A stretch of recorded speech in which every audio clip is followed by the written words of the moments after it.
할렐루야. 이 시간 간절한 소망 그리스도라는 주제로 말씀이 선포될 때 사도 바울에게 그리스도가 간절한 소망이 되신 그 믿음의 역사가 저와 여러분의 모든 삶 가운데 동일하게 임하시기를 주님의 이름으로 축원합니다. 아멘. 지난 시간에 그 빌립보서 말씀을 통해서 빌립보 교회가 어떻게 시작되었는지를 말씀을 간단히 드렸습니다. 바울이 소아시아 지역을 전도하기 위해서 드로아까지 가서 복음을 전하던 중이었습니다. 그런데 무슨 일이었는지 주의 성령께서 바울의 그 복음 전파를 막으셨습니다. 여러분, 성령께서 복음을 전파하도록 능력을 주시는 영인데 소아시아 지역에서 바울이 복음을 전하다 복음 전파를 못하도록 막으셨습니다. 이런 일들이 정말 흔치 않은 일이죠. 그리고 그 밤에 환상을 바울에게 보여주시는데 마게도냐 사람이 환상 중에 이곳 마게도냐를 건너와서 우리를 도우라고 하는 간절한 청을 그 환상 중에 듣게 되었습니다. 사진을 보시면, 사진을 보여주시죠. 네, 가운데 있는 게 아시아인데 이게 소아시아를 얘기합니다. 그래서 소아시아 바로 옆에 있으면 드로아가 보이시죠. 이 드로아에서 환상을 봤고요. 이 환상을 듣고 그 이튿날 바울은 네아폴리 항구를 통해서 빌립보까지 건너가게 된 것입니다. 네, 이렇게 이 네아폴리를 거쳐 빌립보 지역에 바울이 이르게 되었습니다. 바울은 왜 그곳을 갔는지, 누가 그곳에 기다리고 있는지 알지 못했지만 성령의 인도하심과 순종을 함으로 이 빌립보 지역까지 가게 된 것입니다. 바로 여기서 누구를 만나느냐? 자색 옷감 장사, 옷감에 물을 드리는 거예요. 자색으로. 그런 장사를 하는 루디아를 만나게 되었고, 그가 복음을 듣고 세례를 받게 됩니다. 그래서 루디아의 집에서 예배를 드리면서 빌립보 지역의 최초의 교회가 세워지게 된 것입니다. 우리 교회도 정킨 선교사가 만경강 뚝방을 타고 올라가다가 그곳에서 세례를 받은 그 가정에서 교회가 최초로 시작돼서 126년 동안 흘러오게 된 것처럼, 바로 이런 바울 사도를 통해서 루디아의 집에서 유럽의 최초의 교회가 이 루디아의 집에서 세워지게 된 것입니다. 그리고 바울은 얼마 동안 머물다가 빌립보를 떠나왔습니다. 그 후 3차 전도여행 때 마케도냐에 이 3개월을 머물게 되었는데, 마케도냐는 빌립보가 작은 시라고 하면 큰 전라북도 이렇게 라고 생각하시면 되겠습니다.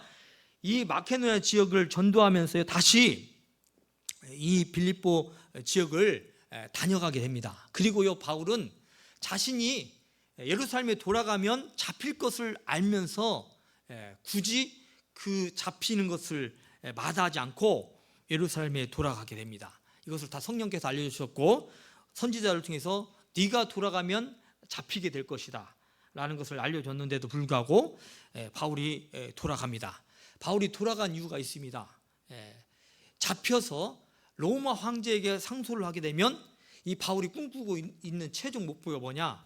로마에 가서 복음을 전하는 것이었습니다. 이 모든 나라가, 이 지중해 일대의 모든 나라가 지금 로마의 속국이 아닙니까? 그래서 로마가 복음화돼야 이 전 세계 로마가 다스리고 있는 모든 나라에 예수 그리스도의 복음이 전파될 것을 다 계산을 한 나머지 잡혀서 로마 황제에 상소를 해가지고 로마 황제를 만나러 가야겠다. 결국 로마 황제에 가서 내 목숨을 걸고 복음을 전하려고 했던 것이 바울의 계획이었습니다. 그렇게 해서 바울이 로마 황제에게 상소를 함으로써 이제 죄인의 신분으로 로마까지 가게 된 것입니다. 그래서 바울이 로마 감옥에 갇혀 있고, 이 갇혀 있는 상태에서 빌립보 성도들에게 편지를 쓰게 된 것입니다. 이것이 최초의 빌립보 지역을 다녀가고 나서 10년 후에, 이렇게 약 10년 정도가 흐른 뒤에 이 빌립보 성도들을 생각하면서 이 편지를 기록하게 된 것인데, 그런데 지난주에 말씀드린 대로 바울이 빌립보에서 말하고자 하는 것이요, 빌립보를 쓰면서 말하고자 하는 그 주제가 뭐라고 말씀드렸습니까? 기뻐하라 라는 주제로 지금 빌립보 성도들에게 편지를 쓰고 있는 것입니다. 말씀드린 대로 바울은 죄수의 신분으로 로마 감옥에 갇힌 몸이었습니다. 우리가 얼른 생각해 보면, 인간적으로 생각해 볼 때, 여러분, 바울 군대가 힘든 게 뭐냐면 갇혀 있다는 게 힘든 거거든요. 울타리 밖을 나갈 수 없어요. 특별히 휴가를 받거나 외박을 받지 않으면 그 울타리 안에서만 갇혀 있다는 그 생각 자체가 우리한테 스트레스를 줘요. 군인들한테. 그 자체가 힘든 건데, 감옥은 그것보다 더 자유가 없는 것이죠. 그것들을 생각해 볼 때 기뻐한다, 이건 정상적인 생각이 쉽게 이제 납득이 되지 않을 상황입니다. 그런데 바울은 왜 감옥에 갇혀 있는 그 고통 가운데 있으면서도 어떻게 빌립보 성도들에게 기쁨과 감사라는 주제로 편지를 쓰고 있을까? 여러분, 여기에 신앙의 신비가 있습니다. 바울은 1절에서 이렇게 고백하고 있죠. 1절에 그리스도 예수의 종 바울과 디모데는 그리스도 예수 안에서 빌립보에 사는 모든 성도와 감독들과 집사들에게 편지하노니 라고 기록하고 있습니다. 지금 바울의 고백은 다른 것이 아닙니다. 바울이 지금 감옥에 있어도 기뻐할 수 있고 기뻐하라고 이 빌립보 성도들에게 권면하고 있는 것은 다른 것이 아니라, 바울이 지금 누구 안에 있다라고 그렇게 말씀하고 있습니까? 그리스도 예수 안에 있기 때문에 바울은 기뻐할 수 있고, 또 기뻐하고 빌립보 성도들에게 감사라고 권면하고 있다는 사실입니다. 여러분, 감옥이라는 환경도 예수 그리스도 안에서 누리는 기쁨을 빼앗아갈 수 없다는 겁니다. 여러분, 어떤 핍박과 어떤 고난도 예수 그리스도를 소망으로 삼고 살아가는 사람들의 그 소망을 빼앗아갈 수 없다는 겁니다. 어떤 것도, 이 세상의 어떤 고통도 우리를 그 사랑에서 끊을 수 없다라고 로마서에서 말씀하고 있습니다. 그래서 바울은 빌립보서 4장 12절에서 이렇게 고백을 하고 있습니다. 나는 비천에 처할 줄도 알고 풍부에 처할 줄도 알아. 모든 일 곧 배부름과 배고픔과 풍부와 궁핍에도 처할 줄 아는 일체의 비결을 배웠다라고 고백하고 있습니다. 이 모든 것이 가능한 이유는요, 자신이 예수 그리스도 안에 있고 오늘 또 하나님의 사랑을 받고 살아가고 있기 때문에 나는 비천해도 나는 자족하고 만족하고 기뻐하고 감사하다. 내가 풍부하지 않아도, 내가 궁핍에 처했어도 모든 상황, 배부러도 배부르지 않거나 그런 것들을 다 뛰어넘어서 기뻐하고 감사한다라고 고백하고 있다는 것입니다. 여러분, 모든 상황에서 우리가 하나님의 뜻을 믿게 되고 하나님의 사랑을 고백하고 하나님의 사랑을 체험하며 살아갈 수 있다고 한다면, 이처럼 우리는 모든 상황 가운데서 만족하고 감사하며 기뻐할 수 있다라고 바울은 우리에게 들려주고 있습니다. 여러분, 이것이 바울이 말하는 믿음이라는 겁니다. 믿음은 바로 이런 능력이 있다는 겁니다. 우리가 믿게 되면 그래서 환경을 초월하게 된다라고 말하고 있습니다. 그래서요, 감사는요, 믿음의 척도라고 합니다. 감사는 우리가 얼마나 하나님께 감사할 수 있는가, 우리가 어떤 순간에서도 하나님께 감사할 수 있는가, 이것을 통해서 우리의 믿음이 어떤 믿음인지 하나님 앞에 고백할 수 있고, 사람들 앞에 우리가 감사를 통해서 믿음을 보여줄 수 있다는 말입니다. 어제 저희 집안에 추도 예배가 있었습니다. 그래서 제가 추도 예배를 드리러 우리 아이들 몇 명, 3명을 데리고 차를 타고 가고 있는 중이었는데, 차 안에서 제 아이들과 이런저런 대화를 나누다가 우리 셋째 아이가 이런 질문을 했어요. 아빠, 왜 우리가 죽어야 되는 거야? 추도 예배라고 이제 그 왜 가는지 설명하니까, 할머니가 돌아가셔가지고, 할머니죠, 우리 아이한테는 할머니의 어머니죠. 아버지의 어머니고, 뭐 그런 이제 죽은 분, 그분을 기념하기 위해서 간다라고 얘기하니까, 왜 죽어야 되는 거야? 저한테 물었고요. 천국 가는 것은 좋은데 죽는 것은 왠지 무섭고 겁이 나. 이런 질문을 제게 하는 것 아니겠습니까? 그래서 우리가 죽는다는 것은 우리가 이 세상에 살다가 하나님 계신 천국을 향해서 가는 거란다, 이렇게 설명하면서 제가 이런 말을 했어요. 우리 시연이가 태어날 때를 생각해 보렴. 시연이가 태어날 때 무서워하면서 두려워하면서 이 세상에 태어나지 않았지? 태어나 보니 엄마 아빠가 너를 기다리고 있었고, 또 너에게 필요한 모든 것을 준비하고 내가 걱정 없이 살도록 다 엄마 아빠가 다 준비하고 너를 키워준 것처럼 죽는다는 것은 우리를 기다리고 계신 하나님의 품으로 우리가 기쁘게 돌아가는 거야. 네가 아무런 걱정 없이 두려움 없이 태어난 것처럼 하나님께로 믿음을 가지고 이 세상을 떠나서 하나님께로 가면 되는 거야 하는 그런 이야기를 나눴습니다. 성도 여러분, 저는 가장 감사하는 것이 있습니다. 그게 뭐냐? 제가 아이들을 낳고 이제 키우면서 아이들을 제 아내하고 함께 신앙으로 이제 가르치고 그렇게 이끌고 있는데요. 아이들에게 신앙으로 가르쳐 준 대로 예수님을 믿는 믿음이 잘 자라고 있는 모습을 볼 때마다 세상 그 어떤 것보다도 감사합니다. 얼마나 감사한지 모릅니다. 아이들이 영적인 일에 관심을 갖고 천국을 질문하고 죽는 것을 질문한다는 것은 무엇이냐? 여러분, 이것을 믿기 위해서 질문한다는 거고, 내가 그렇게 믿을 수 있도록 또 답을 주면서 이 아이들의 신앙이 성장하고 있다는 것이 아니겠습니까? 영적인 일에 관심을 갖고 질문하고 서로 이야기할 수 있는 것이요, 얼마나 감사한지 모릅니다. 이것이 너무나도 감사합니다. 그래서 저희 아이들에게 가끔씩 제가 고백하는 것이 있습니다. 아빠는 너희들이 내 딸, 내 아들로 태어난 것 이 자체가 정말 기쁘고 감사다. 그러면서 정말 하고 싶은 말이 있는데, 부탁하고 싶은 말이 있는데, 앞으로도 예수님을 더욱 사랑하고 예수님을 믿는 믿음을 끝까지 지키며 살아가는 것, 아빠는 딱 한 가지 너희들에게 이걸 바라고 부탁한다. 이것밖에 없다. 이렇게 고백을 하곤 합니다. 여러분, 이것이요, 바울이 빌립보 성도들에게 하고 있는 고백입니다.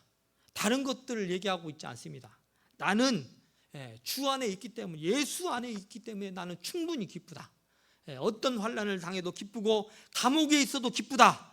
내가 예수 그리스도 안에 있기 때문에. 너희가 예수 그리스도 안에 거하는 것을 또한 생각할 때마다, 너희를 위해서 그렇게 기도할 때마다 하나님께 감사한다. 생각할 때마다 기쁨이 넘친다. 그렇게 고백할 수 있는 것 오직 한 가지입니다. 너희가 예수 그리스도를 믿는 그 신앙 안에서 살고 있기 때문에 나는 그 한 가지 이유만으로도 하나님께 감사하고 생각할 때마다, 기도할 때마다 기쁨이 넘친다라고 고백하고 있습니다. 더불어서 너희가 지금 당하고 있는 이 모든 어려움은 결국에는 예수 그리스도 안에서 의의 열매로 충만해져서 하나님께 영광과 찬송을 돌리게 될 것을 믿기에 기뻐한다라고 고백하고 있습니다. 지난주에 설명드렸죠. 지금 빌립보 교회는요, 매우 어렵습니다. 황제 숭배 사상을 거부해서요, 사회적으로 고립을 당해 있어요. 물건을 제대로 살 수 없고 그 지역에서 살아남기가 매우 어려운, 그런 정말 어려운 고난 가운데 살아가고 있고요. 그리고 이들은요, 매우 궁핍함에 시달리고 있다고 했어요. 경제적으로 어려워요. 그리고 중요한 것은 그들 안에서 또 분열도 일어나고 있다라고 생각하고 있어요. 말씀드렸는데, 그 모든 것들 어려움을 겪고 있어도요, 결국 너희들에게 착한 일을 시작하신 그분이 그리스도의 예수의 날까지 어떻게 한다고요? 그리스도의 예수의 날까지 너희를 통해서 복음을 완전케 하고 너희들이 복음을 통해서 구원을 받게 할 것을 내가 믿기에, 그리고 의의 열매와 또 하나님께 영광과 찬송을 돌리게 될 것을 믿기에 사도 바울은 기뻐한다라고 고백하고 있다는 사실입니다. 성도 여러분, 믿음은요, 보이지 않는 것들의 실상을 믿는 것이 믿음입니다. 여러분, 보고 믿는 건 믿음이 아니에요. 예수님은 우리가 보고 믿었습니까? 아니죠. 우리에게 믿음을 주신 그 믿음을 우리가 받아들인 겁니다. 예수의 사건을 우리가 받아들인 거예요. 보지 않았어요. 예수님의 음성을 듣지 않았어요. 우리 앞서서 믿었던 믿음의 선배, 우리 부모님들, 또 우리 신앙의 선진들, 그분들을 통해서 예수 그리스도의 믿음을 우리가 간접적으로 경험하고 그분들이 믿었던 신앙을 우리가 받아들이고 그렇게 우리가 고백했다는 사실입니다. 여러분, 보이지 않는 것이지만요, 사람들을 통해서 보고 믿었다는 거예요. 실체가 아닌데, 아직 눈에 보이지 않고 아직 이루어지지 않았지만, 아직도 현실은 변한 것이 없고 어렵지만 그래도 믿는 것이, 또 믿어지는 것이 믿음인 것입니다. 그래서 바울은요 12절에서 이렇게 고백합니다. 자신이 감옥에 갇혀 있음에도 불구하고 내가 당한 일이 도리어 복음 전파의 진전이 될 줄을 믿으라고 말하고 있다는 것입니다. 여러분, 바울이 원하는 대로 지금 로마에까지 왔어요. 근데 여러분, 일반 사람들이 황제를 만날 수 있겠습니까? 근데 이 바울은 로마 시민이기 때문에 지금 어디에 뜰에 갇혀 있냐면 시위대의 뜰에 갇혀 있어요. 이 시위대는 이 군대를 얘기하는데요, 어떤, 쉽게 말하면 우리나라 수도 방위 사령부를 생각하시면 됩니다. 수도 방위, 청와대를 중심으로 이 그 수도권의 모든 그 중요 시설이 이제 몰려 있으니까 지금은 성이 없지만 그때 당시는 성을 지키는 거예요. 로마 수도를 지키는 이 군대 하는 일이 지금 시위대입니다. 시위대. 그런데 지금 사도 바울은 시위대 뜰 안에 갇혀 있어요. 이게 보통 감옥이 아니라 정치인들이 갇히는 감옥이에요. 보통 사람들이 오는 감옥이 아니라 로마의 그 상류층, 아주 중요한 사람이 잘못하고 그러면 다른 감옥에 보내지 않고 이 시위대의 뜰 안에 있는 감옥에 가두게 된다는 거예요. 그리고 지금 이 바울을 경비하기 위해서요, 이 시대 그 부대 안에 있는 사람도요 보통 사람들 아니에요. 이들이 얼마나 막강하냐면 역사적으로 보면 황제를 폐위시키는데 이 시대가 가담시켜가지고 황제를 폐위시켰다라는 기록이 있을 만큼 이 로마라는 그 국가 안에서 가장 강력한 사람들, 권력을 가진 사람들이 이 시대 안에 그 군대 안에 머물고 있다라고 생각하시면 될 정도로 이게 강력합니다. 근데 그들이요 이 바울을 지키기 위해서 24시간 교대 근무로 지키고 있는 거예요. 교대 근무로. 그리고 시대 뜰 안에 있는 사람들 중에 로마의 상위 계층에 있는 사람들을 이 지금 시대 뜰에 갇히지 않았으면 바울이 만날 길이 없잖아요. 그래서 지금 바울이 하는 말이 무엇인가? 오늘 말씀해 보니까요, 내가 매어 있어도요 전파되는 건 누구라고 고백하고 있습니까? 예수 그리스도라고 고백하고 있습니다. 17절 말씀 보니까 그들은 나의 매임에 괴로움을 더하게 할 줄을 생각하여 순수하지 못하게 다툼으로 그리스도를 전파하느니라. 그러면 무엇이냐, 거칠으나 하나, 참으로 하나, 무슨 방도로 하나 하든지 전파되는 것은 그리스도니 이로써 나는 기뻐하고 또한 기뻐하리라라고 고백하고 있다는 사실입니다. 여러분, 그래서 바울이 갇혀 있는 동안요 시대 사람들이 지금 바울을 지키고 있으니까 바울이 무슨 말을 했겠습니까? 전도하지 않았겠습니까? 그 2인 1조로 최소 2인 1조를 지켜야 되니까 24시간을 바울을 감시했어요. 그러면 이 사람이 가고 나서 또 다른 사람이 또 그 경계근무 쓰는 것처럼 바울을 지키러 옵니다. 감옥을 지키러 옵니다. 그럼 바울이 그 만나는 사람들과 지금 뭐를 했다고요? 복음을 전파시켰다고요. 그리고 그 뜰 안에 있는 사람들, 로마 상류계층, 요셉도 감옥에 갇혀가지고요 그 바로의 떡 굽는 자, 술 맡은 관원장을 만나서 그 고위층을 만난 것처럼 지금 바울도 이 갇혀져서 이 감옥에 갇혀 있는 상태에서 이 황제의 측근들을 만나고 가장 강력한 실세, 로마의 실세들을 만나게 됨을 따라서 지금 바울이 고백하고 있는 것처럼 내가 갇혀 있으면 무슨 상관이냐, 예수 그리스도가 전파되면 그만이지, 나는 이로 인해서 나는 충분히 기뻐하고 또 기뻐한다라고 고백하고 있다는 사실입니다. 그러면서 바울이 뭐라고 얘기합니까? 20절에 나의 간절한 기대와 소망을 따라 아무 일에든지 부끄러워하지 아니하고 지금도 전과 같이 온전히 담대하여 살든지 죽든지 내 몸에서 그리스도가 존귀하게 되게 하려 하나니 이는 내게 사는 것이 그리스도니 죽는 것도 유익함이라라고 고백하고 있다는 사실입니다.